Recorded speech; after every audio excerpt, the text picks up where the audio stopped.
आइएगा, ठीक है ना। मुखड़ा सही गाइए, थोड़ा सा और भाव दे गाइएगा, ठीक है।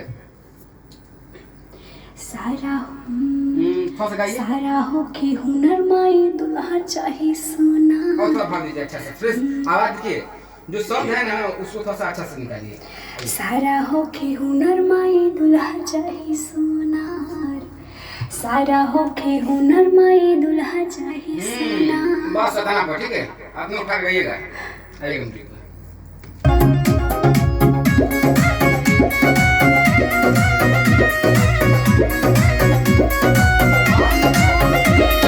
सारा हो के हुनर माई दुल्हा चाहे सोनार, सारा हो के हुनर माई दुल्हा चाहे सोनार।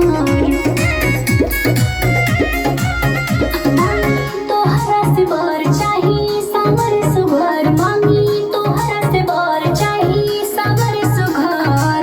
सखी के बलहो मिलल बहुत छुछुंदर, सारा हो के हुनर माई दुल्हा चाहे सोनार, सारा हो के हुनर माई दुल्हा चाहे सोनार।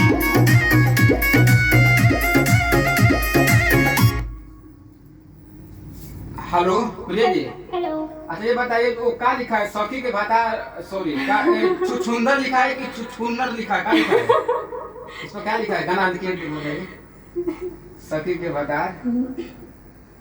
छुछुंदर छुछुंदर कि छुछुन्नर? नहीं, छुछुंदर। छुछुंदर ना।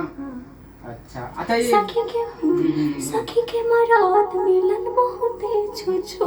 मरद है कि भाता है? नहीं, सखी के मरद ना।